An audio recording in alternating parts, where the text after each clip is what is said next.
I think part of the Detroit DNA is about having a consistent drive and understanding that you're not going to always get the credit that you deserve. But when it does come, you don't congratulate the person for finding out something you knew all along. Right. You know what I'm saying? Like Angela Lewis been a great actor. Yes. For a Y'all long late. time. We knew. Dominique been a great writer. Right. Y'all just found out. Right. We're not going to congratulate late work. We'll Ooh. accept it. Mm. You know. Hi. All right, everybody. Hello. This is the Detroit Hustle Podcast with your host, Melinda B. Powers. And today we are talking to educational extraordinaire, Mr. PA Guild, actor supreme, mentor, and all around good guy, Giani Clarkson. Hi, Giani. How are you today? That is a humbling introduction. It also lets me know that the check that I wrote to you has cleared. So I'm very happy. This guy's going to have me laughing the whole time. Well, there was no check. You know that. He's just awesome. I just like to highlight awesomeness. But thank you so much for taking some time out of your busy schedule today to talk to us. I'm going to get right into it because I don't want to, delay this any further. I want the audience to get to know Giani. So tell us about where you come from and your background being a Detroit native. So, born Sinai Hospital. Oh, me too.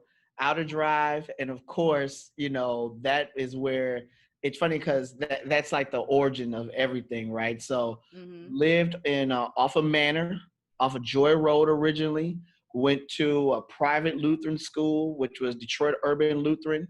And it's funny because that's where I met some of my closest friends. Attended Ludington Middle School, which was in my neighborhood, and lived on Ashton and North Rosedale and Lancashire. And then, of course, went to the greatest high school in the world, Cass Technical High School, 2421 2nd Avenue, stand up. And, the rest is history. But like my Detroit story is of watching my mother and father work hard, having white collar jobs, but never losing blue collar values, teaching me the importance of hard work. And that's where my Detroit story always begins and ends, is because of watching my mother and father just love each other in a way that to me is still amazing. My mother and father are still together after so many years, but that to me touches me so much. So my love story, or my love letter to Detroit is thank you for allowing me to see my parents work hard, and therefore that's what gave me the passion and drive that I have today to work hard. Oh, that's so beautiful. Oh, man.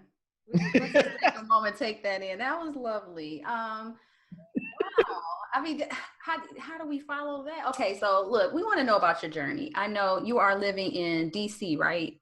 Yes, I am here in DC, in the nation's capital, where I'm an educator here. I've been teaching for almost 10 years here. And unfortunately, I teach in an area which has been nicknamed the Kuwait of the United States. Oh, wow. Southeast DC is as unpleasant as it can be. There are issues of literacy. There are issues of children that I teach that and parents that have been incarcerated. We have an annual income of families that's a little under $11,000. We are talking about households where there are 6 or more people in a house, and less than 20% of the households where people own homes. So that means that these people are in apartments. Right.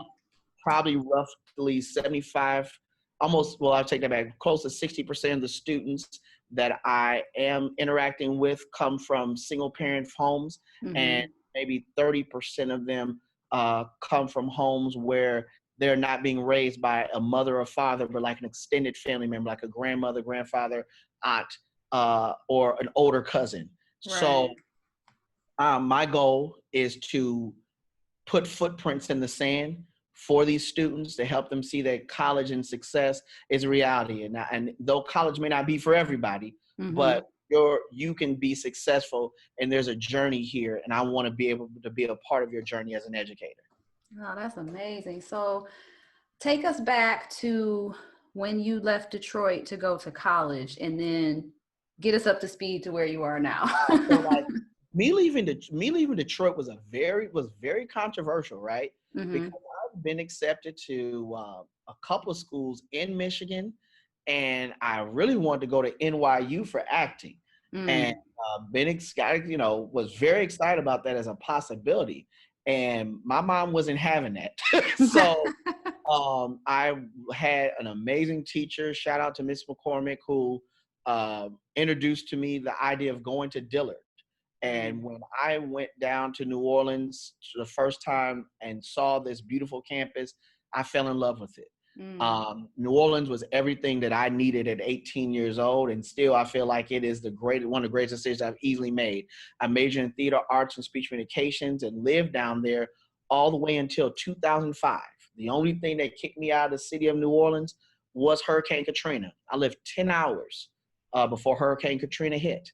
And seeing what that city went through, seeing how government forgot about a class of people and called American citizens refugees was a sobering time. Right. It was very, very sobering. And it was also the same time that I had become a father as well, too.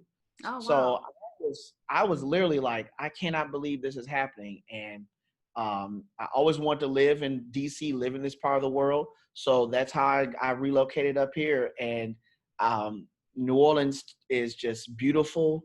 It is, it's jambalaya, it's gumbo, it's jazz, it's Canal Street, it's bourbon. I mean, it's just Magazine Street on a summer's night. Like, it's all these wonderful and rich things. And really, the comparisons in New Orleans and to Detroit and quality of just good-hearted people is very equivalent.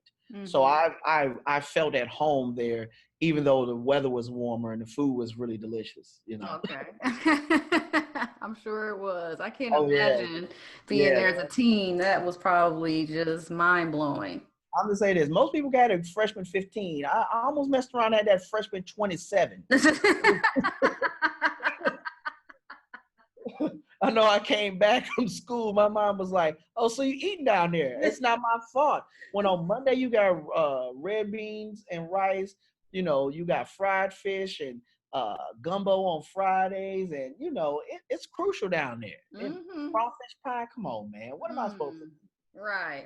You were helpless. You know, and then of course, you know, when I got of age, nudge, nudge, wink, wink. New Orleans is also open container. Right. So good times. Yeah, and I got a good education too, y'all. Yes, she did. Yes, she did. We don't want to overlook that.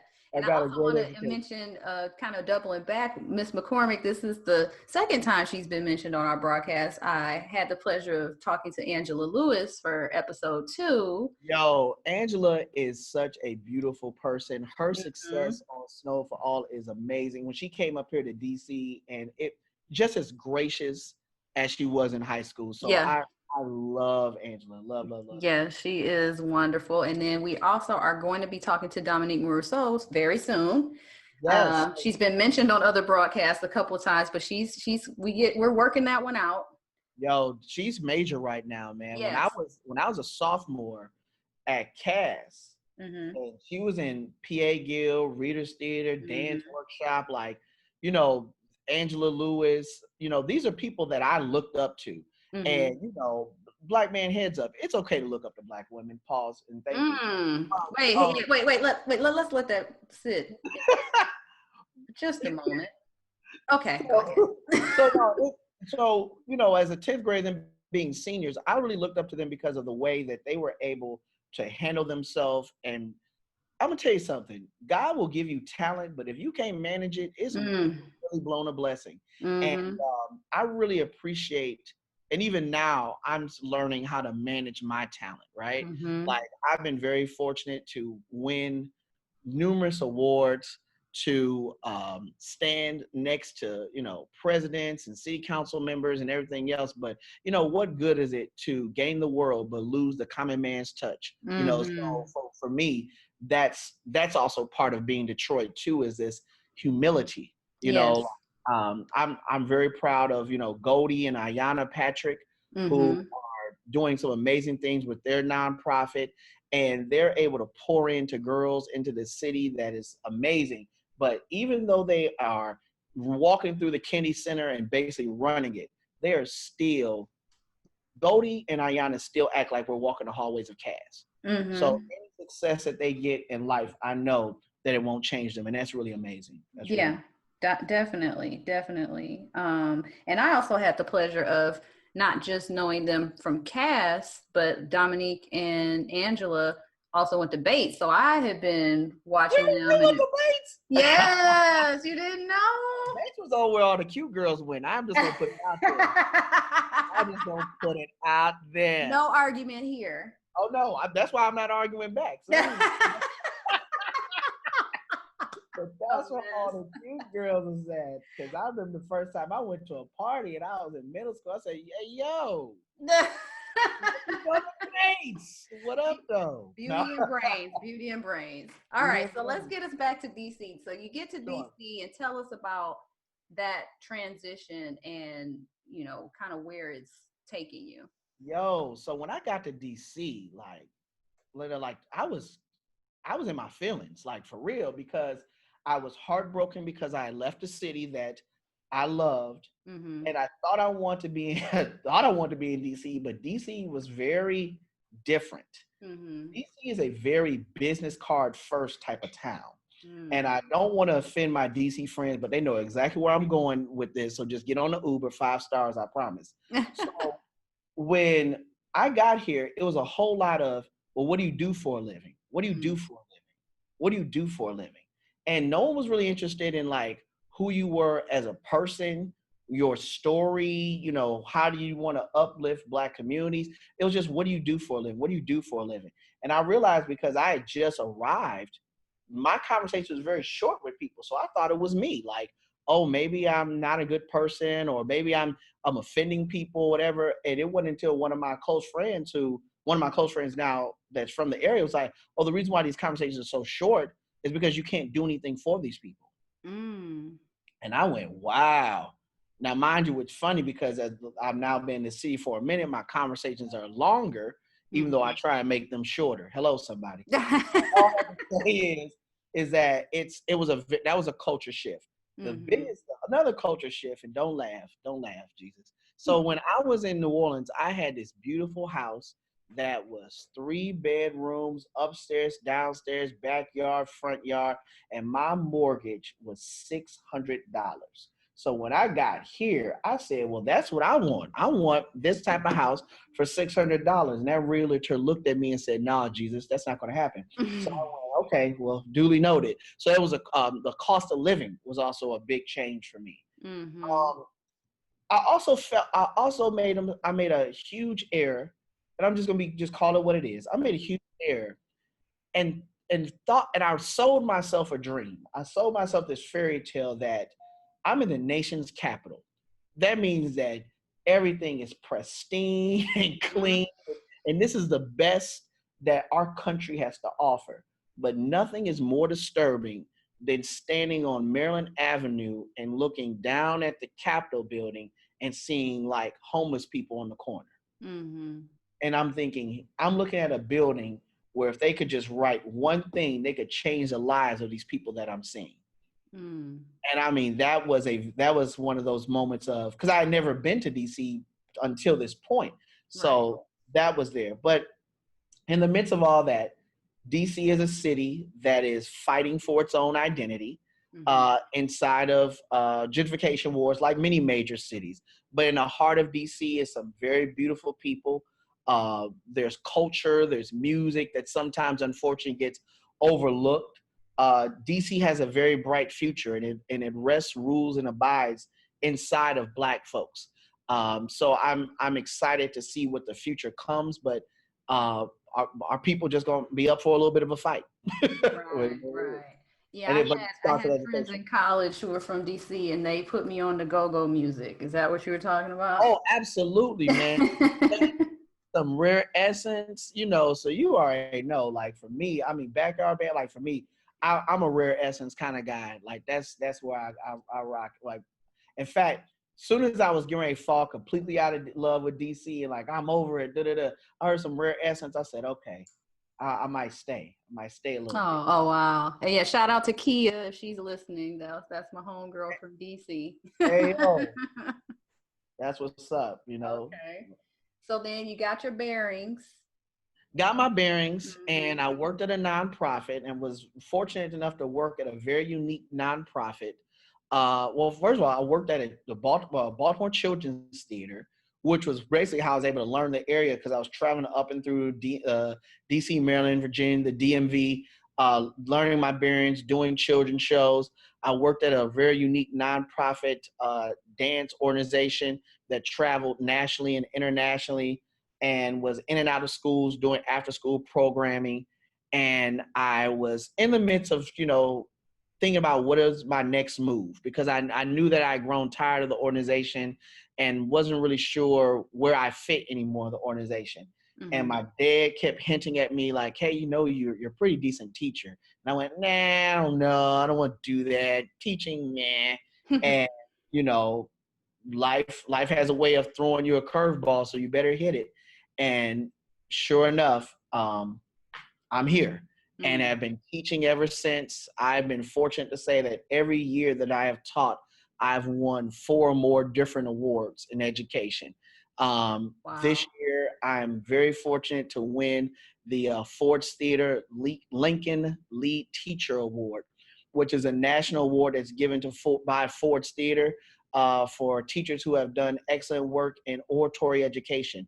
I wrote a curriculum that is about helping students understanding how local and national government works and how to find solutions inside of problems that they have and who to identify and writing speeches so that students can go to city council meetings and go to Capitol Hill hearings and have their say. If we ever look back in history, this is my nerd moment for today. Okay. If we ever look back in history, the easiest way to enslave a people is by taking away their voice. And if we don't teach the youngest of us how to use their voice, then it becomes easier for takeaway. And I don't want that to happen under my watch. If I'm gonna stand in front of you, you're gonna learn how to speak for yourself and fight for your inalienable rights, those things that belong to you. Very well said. Very well said. I got a chance to work with some college students here locally in Jacksonville, and I was just astounded by some of the things they didn't know about history. What have been some of your challenges? So, where do I start? I'll just tell you this. Well, just one thing. I was talking to some students, and I think we were talking about racism, and I started talking about the Civil War, and I was like, who won the Civil War? And they couldn't tell me. Oh, that's about right. But that's because, unfortunately, we are in an era where history is not taught, and history is not taught by some oppressors because they want us to repeat the past. I'm just let that sit for somebody for in the cheap seats. But anyway, one of the things that scared me the most, I'm letting you just come on with me, right? All right. This little girl said, Mr. Clarkson. And I said, yes. She said, I didn't know that New Carrollton was that big. Okay. So we're looking at a map. So let me look full content. New Carrollton is a suburb that's in Maryland. Okay. It's maybe the size of Dearborn, possibly way smaller. Okay. Okay. But this girl was like, I didn't know that New Carrollton was that big. So we're looking at this map, and it's a state code map. Like, like Texas is TX, California is CA, and so on and so on. Oh, no. So you see where I'm going with this. Yeah. This little girl thought that New Carrollton, a suburb or a small city out in Maryland, was North Carolina. She was in the 7th grade. Oh. So I was like, shocked. So, these are where your teacher training comes in. Because they say, you always want to make sure that when your student says something that shocks you or you think is basic knowledge, don't embarrass them. Right. So I had to like control my face, but behind my eyes, I'm going, how this girl ain't know? What the hell? Who left the gate open? Lord Jesus, there's a fire. Like I was just like, no. What is going on? Right? Red alert. Oh, danger. So like I had to, slow her down and go, well, no. And I this is what good teaching is, y'all, right? For somebody that wants to teach. Take all fault, take no credit. And I had to say, you know what? You know why you made that assumption? Because I got you an incomplete map. I should have gotten you a map that had the states' names on it. That way you would have known that that's North Carolina, not New Carrollton. So New Carrollton is actually in Maryland. And see how small Maryland is? So if Maryland is this small, how big do you think New Carrollton is? So I had to unembarrass her because she felt that she was embarrassed in that moment. And I didn't want her to be embarrassed because as soon as people get embarrassed, they don't want to learn from you. Right. And in the words of the great late Rita Pearson, who says this beautifully, that kids don't learn from people that they don't like. Hell, adults don't learn from people. I was going to say none of us do, really. Let me leave that right there. But it's very true. So all that to say is that was one of my shocking moments, and I knew that that's where, unfortunately, where education in our country is betraying children of color horribly, is because our elementary system is so bad. Oh, it's so poor. So like when kids come to me, when I was teaching middle school in the 6th, 7th, and 8th grade, I was singing Deborah Cox all day. Like, how did you get here? Nobody's supposed to be here. My heart say no. Okay. Great. So man, you are so silly. Oh my God.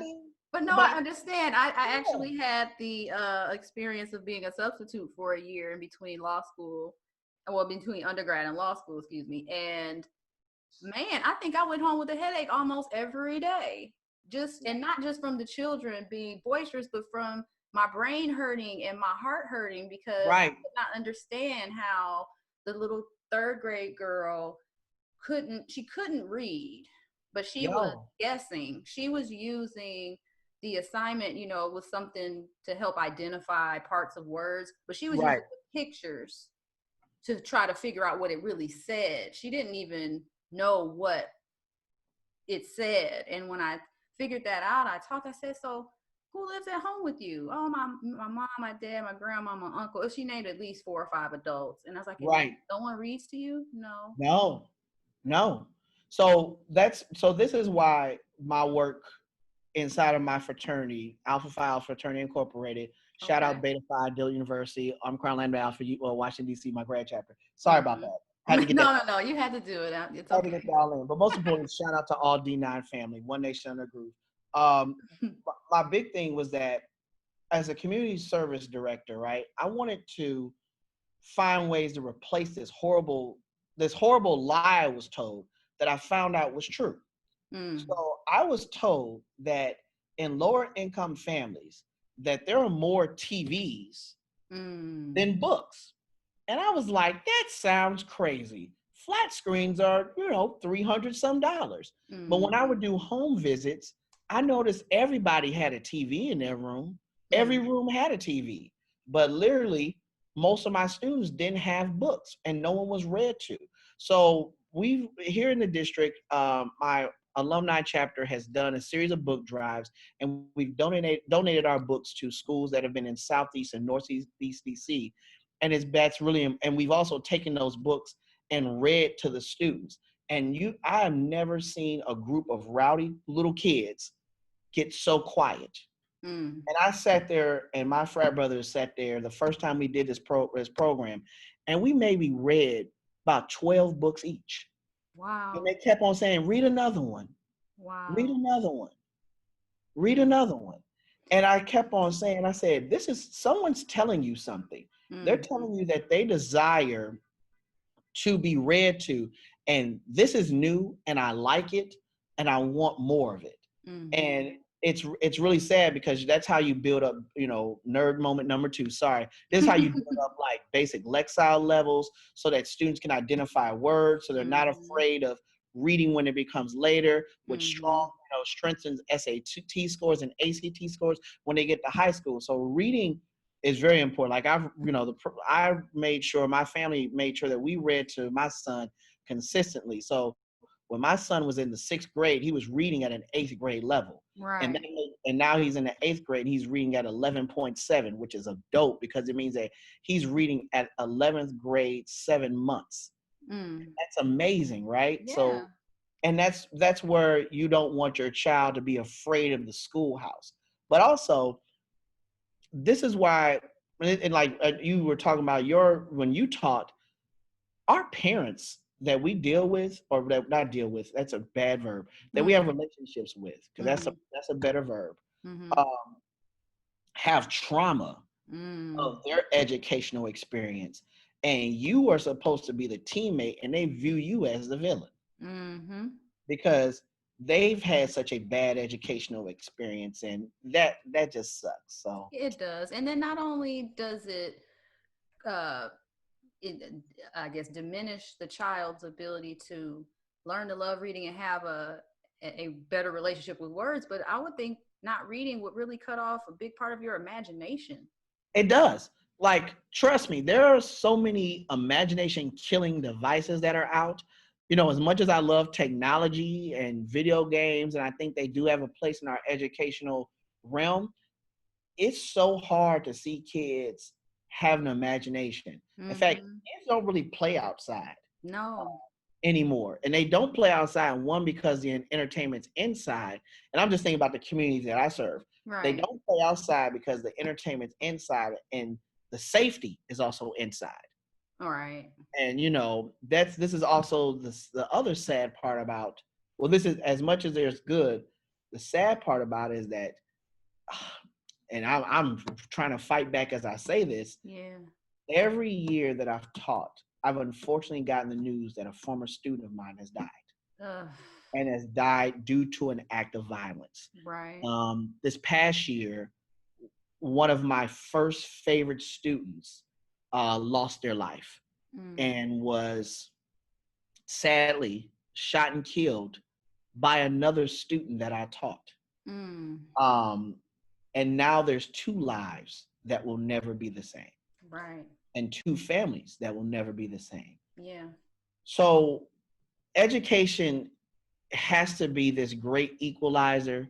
It has to reveal to our people like all these things. And I remember when my dad actually taught at Sampson in Detroit, which is across, of course, right now a neighborhood of like Stanford and St. Stephen's AME Church, where I went to church at as a kid. And I remember him revealing to me the challenge of violence and poverty and underserved and disenfranchisement that happened there when he was trying to do what was right.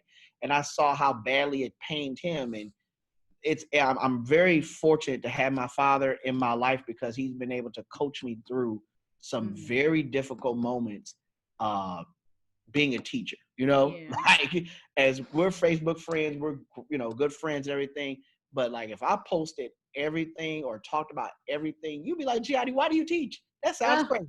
I'm like, Right. Gianni, you sure you're not an alcoholic? It's okay. You can tell us. We'll go to happy hour with you, but you got to go to a meeting afterwards, Right. But like, these are the things that you think about. Yeah. But I won't stop. I've given an oath to my people, Mm-hmm. to my job, to the things that really matter. And I think that it's, if we're going to really kingdom build, like to say we want to as Black folks, we Mm-hmm. got to stand on our oath, and we got to stand on our sword and be ready to fight. Mm-hmm.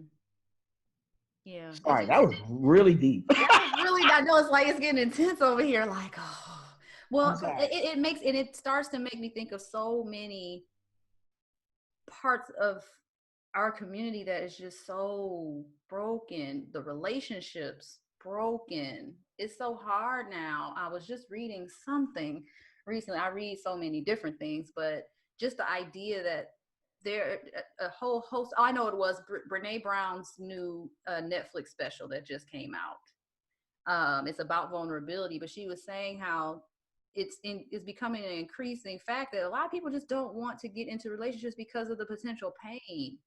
And when you're dealing with all this trauma in just regular life, I can't imagine what these kids are thinking. Yo, I highly agree. But I think this is where growing up Detroit like just builds you up, because you just have a natural resilience. Like in the midst of your like your swag that's off the chain and everything else, and like your confidence, there is just a resilience that you have. Like Detroit folks are resilient. You know, that's that's another thing, is a really strong comparison between Detroit and New Orleans. Detroit and New Orleans people are very resilient. And you know, like I still to this day remember going to my first second line after a funeral. I said, these are some resilient folks, to know that they've lost a loved one, but to sit here and count it all joy, right? And that's why I think that we have to like that's why I appreciate being. I think that's how I've been able to be so successful, is having that blue collar, you know, mentality of like, yo, it may not go right, but at the end of the day, man, you got to count it all joy. You got to, you know, press forward. You got to keep it moving. Like, you still got to be like, you know, some conies, like some warm white castles. Okay, wait, but I think you're getting ahead now. Oh, I'm sorry. Slow down, pull it back. I didn't eat lunch. So I'm up here hungry. You know, about to make myself upset. You know. Okay, well, so we're gonna transition to the next part. No, you're kind of getting to it though. I kind of felt you were kind of inching into it. So no, I didn't mean to. I'm sorry. No, but it's good though. You don't even have to talk about it. You're just being led. So the next part is about your roots, and in your experience, what makes the D so special. And you kind of started to hit on that just now, but if you can expound on that and, you know, weave it into people and places or experiences if you like, but just your experience as to why the D is so special. Yo, so like one of my favorite Dwelle songs, the hook is like, weed up, you know, I ain't warm up yet, so I can't really sing like I want to. me. So anyway, like, we the motor, should have told you. Like, I love that. Like, it's like that feeling of like, must be Detroit City. Like, it's just that groove where it's like, people from Detroit have an internal motor that drives them.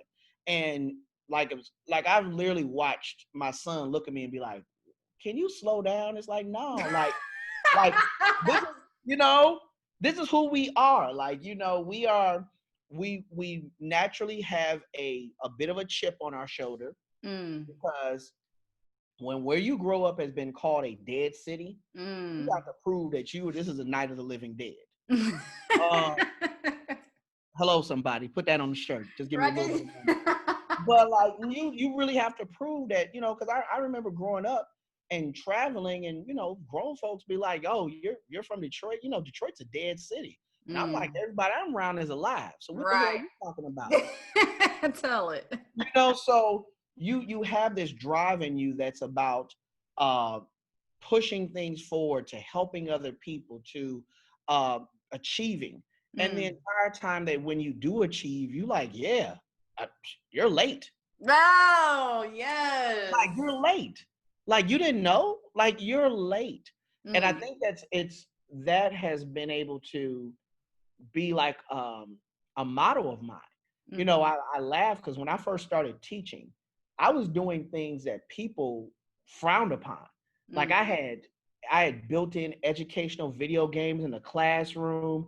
I had kids doing like political projects that were 6th grade, but their reading levels weren't where they should have been. And I remember having teachers tell me, you know, they can barely read what they're putting down on paper. I said, yeah, but they feel what they put down on that piece of paper. And that's going to be an 8 in my book, only to walk in now to be an adjunct professor at University of Maryland and teach classes in building culture and pedagogy and all these cool things.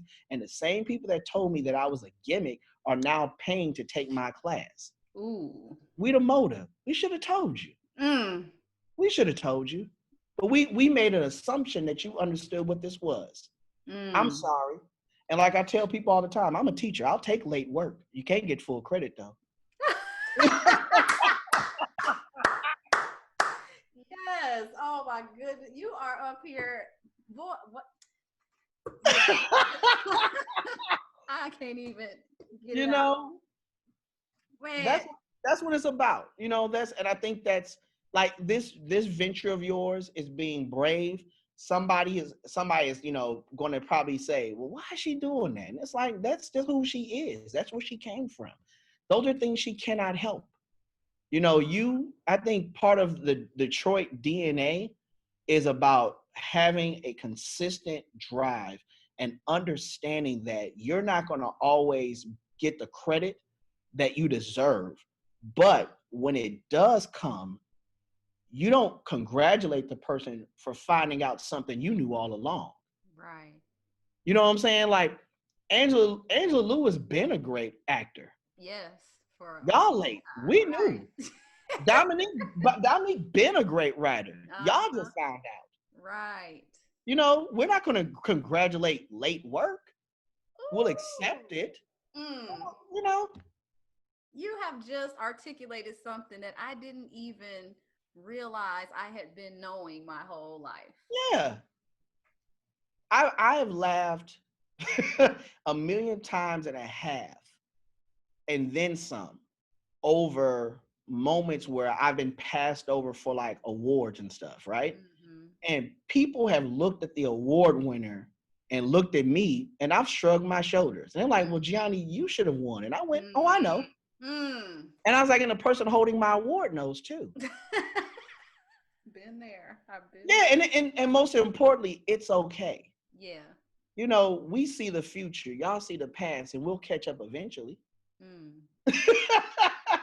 So wow. I think that's part of like the culture of who we are.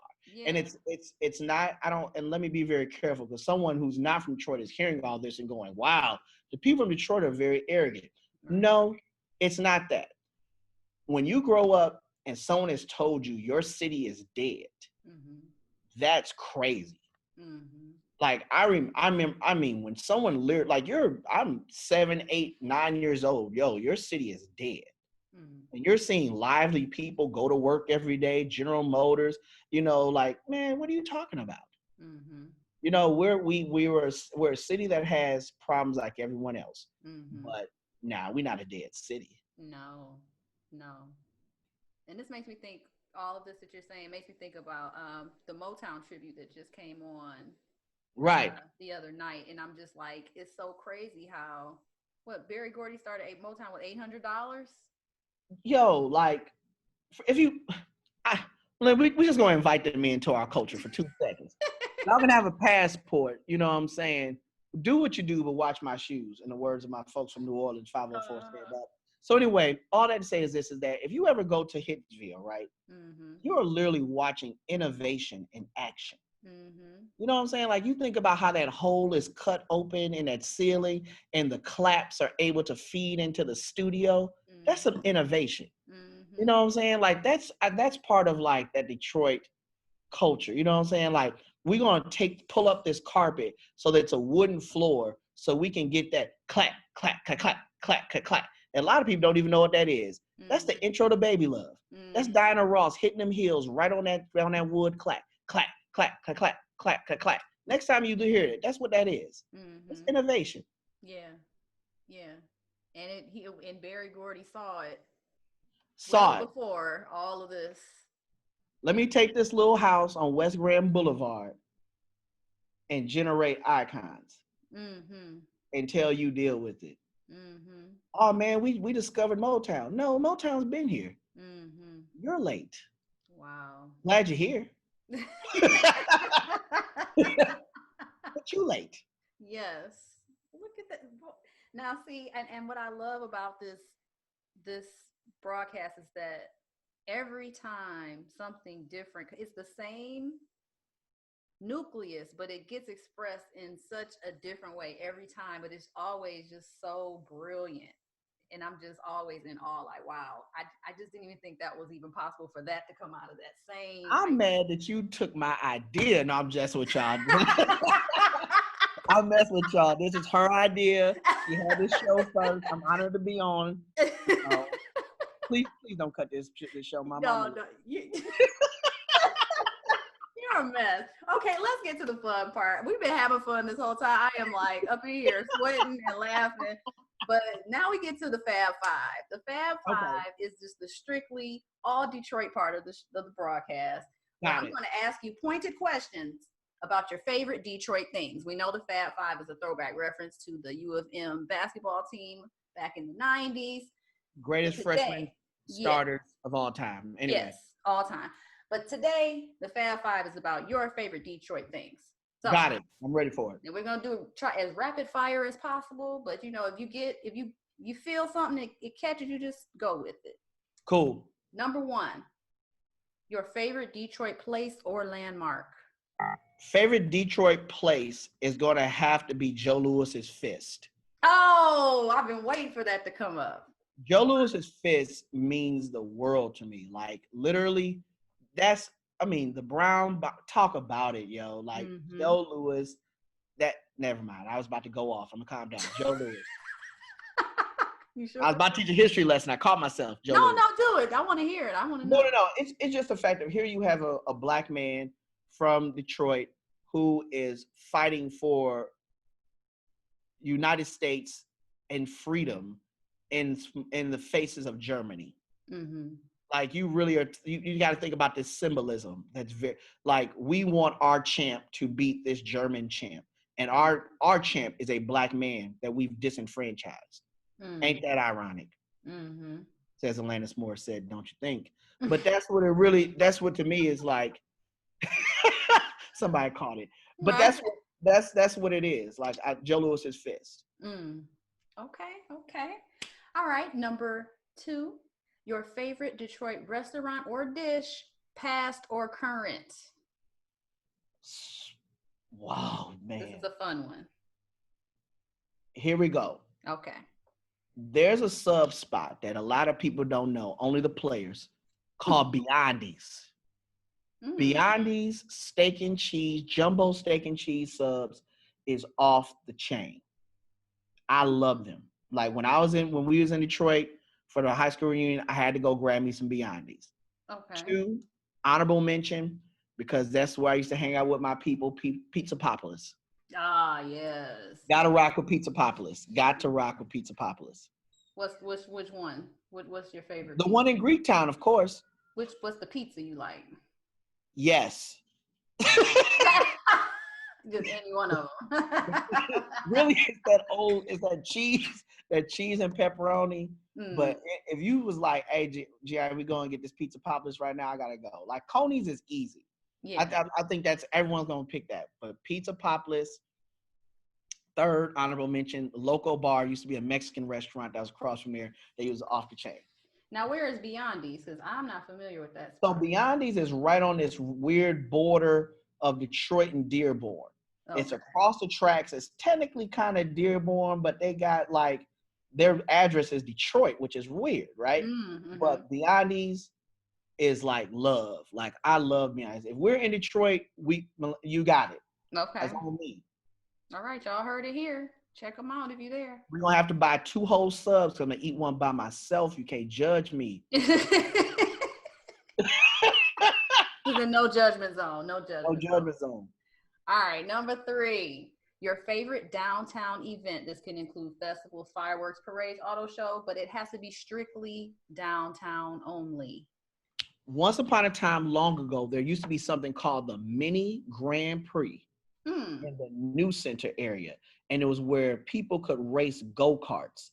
And I used to love that as a kid.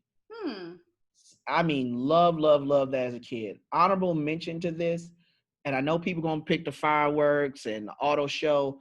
The honorable mention would be the Michigan Taste Fest. I used to love the Taste Fest.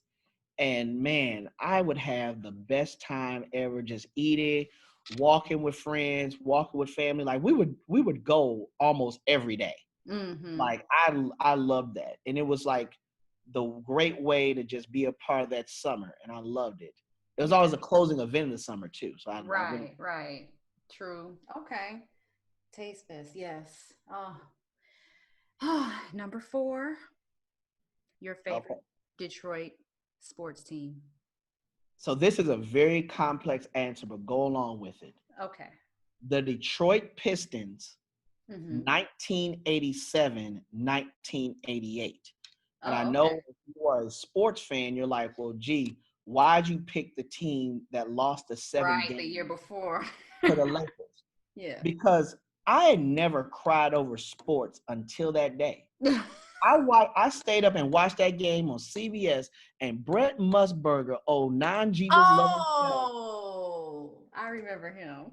He sat there and said, I can't believe that this just happened. The Lakers have won again. And I literally looked at my father, and my father looked at me. My father just went straight upstairs and went to bed. I sat up there and I cried myself to sleep. I was so mad. I was dribbling in the driveway like I was going to join the Pistons tomorrow. Isaiah, Joe, we going to get these. Put me in. But that I think that moment happened, which gave them that momentum to go back to back. And that's the bad boys. Yeah, I think it was like, you thought we were goons. Y'all ain't seen nothing yet. Oh yeah. And I mean, the Detroit Pistons will never be called a great team because we live in the era of don't touch me basketball. But like literally, those Pistons teams have a very special place in my heart. So for me, the 87, 88 Pistons. At 8 years old, I was sick. Yes. And it's funny that you mentioned that. I mentioned on a recent broadcast that the first time I cried was when they lost to the Bulls after the back-to-back. Really? I did not watch basketball again until like maybe 01, 02. Wow. Yeah, I didn't watch basketball for a long. I missed the whole Grant Hill ugly uniform period. I just skipped all of that because I was too hurt. I couldn't do it. That's real. Yeah. That's real. I buy that. I highly buy that. That's not. Yeah, you didn't miss nothing because them uniforms was trash. Grant Hill stayed around for a little bit. Then you watch Allen Houston do some old dirty stuff. Can't even believe I said that dude's name. But anyway, But yeah, I could totally relate. It's so personal. Yo, I have to detach myself with all of the teams sometimes just because it's like, I just want them to win, and it's so hard to watch them struggle. Yeah, because that boils down to like my dirty little Detroit secret that a lot of people get mad at me about. Gotcha. Which is I'm a fan of every Detroit franchise.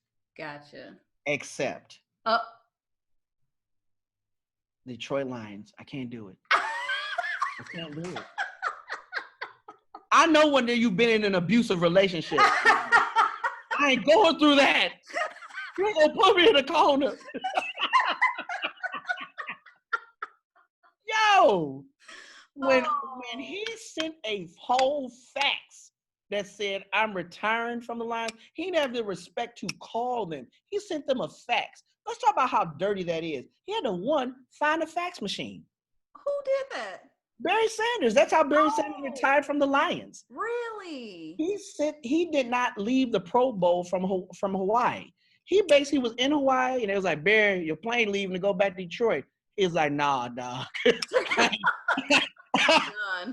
ain't doing that no more. He retired. Wow. So think about it. He's in the 50th state, has to go find a fax machine and then fax it back.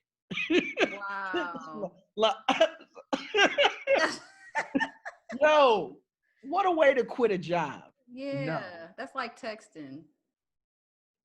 But texting's at least personal. Yeah. Because it comes to your personal advice in this day and age. This fool, I'm going to tell you what probably happened. The Detroit Lions was like, we got a fax. We got a fax? Who's it from? Barry Sanders. We supposed to be here by Tuesday. He say him ain't coming. What? Come on, man. Oh. I did not know that. That is really bad. when he left, I left. Because I said if Barry can't take it no more, neither can I. No, wow. I mean, you know, in a lot of ways I can't say that I blame you, but I'm gonna keep all of them have a piece of my heart. I will never tell who my favorite is, but they all have a piece of my heart. Come on, get you a little Saints hat. Lay that bon ton relay. Come on, baby. No, come on. I can't do that. I can't do yes, that. you can. Come on. I have other reasons I can't do that. Anyway. That's gonna be on the B side of this show. We're gonna find I'm gonna ask all the questions. Right. Okay. All right. Number 5. And I can just imagine this is going to be entertaining as well. Your favorite Detroit memory. And what I mean by that is a memory you have that's so Detroit, you can't classify it as anything else. Ooh. Okay. Because there's one. Nope, I can't tell that story. That's going to be on the B side. That's how you get invited back, y'all. I got to leave it. Okay, I'm going to tease it like this. Okay. One day, because I'm going to tell you 2 stories. One day, I was in Mr. Washington's class at Cass, and he said, Giani, where were you yesterday? And I said I was out of the country. And that's a teaser right there. Ah, I got you. Basically, I skipped school in Canada, y'all. That's Detroit. I did. I'm sorry. Did you take the tunnel or the bridge? Bridge, of course, is more scenic. Kids stay in school. but that's one thing.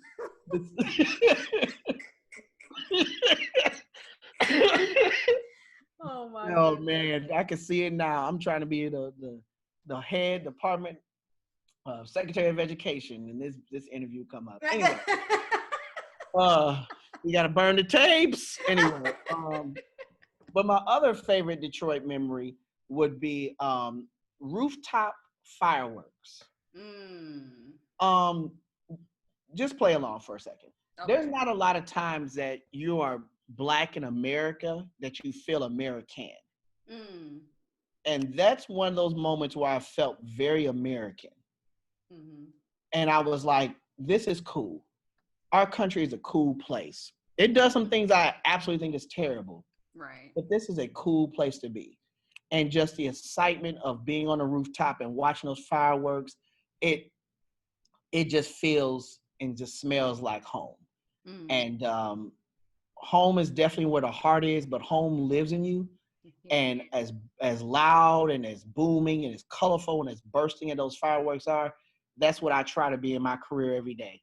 I try to make sure that I boom light in the dark places, and I really don't have a lot of time to be bothered with people who don't understand it. I've learned a long time ago that if my joy awakens the demons in you, then I pray that those demons release you, because you ain't gonna beat my joy and your demons. Now that right there, that was some poetry right there. Well, I am so sad. We are done. What? So fun. Oh my gosh. You promised me 3 hours. We had a special guest. That's all right. I don't know if I could. Well, I might lose 5 pounds laughing for 3 hours. I don't know. We might need to do that. No. They'd be like, could you get him? Don't he got something to do? Right. No. Well, no, it's been a joy and a pleasure. You have definitely brought light to us today. So thank you so much for your contribution to this effort. You have really brought a whole different view to this multi-layered, multifaceted journey that Detroit has instilled in all of us. Even those that aren't from here, I hope that when you're listening, you're getting something from this, and that you can find something common to latch on to, or something to aspire to, because it's a really great place. And I agree. That's why I do this, because I know how great it is. I know how great the people are, and I just don't think the rest of the world knows enough about it. So, but when they do, yeah, Just they'll be late. You're late. And congratulations. All right, you made it. All right, well, I'm gonna let you go, Giani, but thank you so much. And we hope to get you back on maybe in the future. Probably about 7-8 more awards. We'll talk to you again. No, you signed me to this 15-year contract. I got you. A mess. All right, y'all. We'll talk to you next week. Thank you so much, Giani, again. And everyone have a good one. Yes. Thank you. No problem.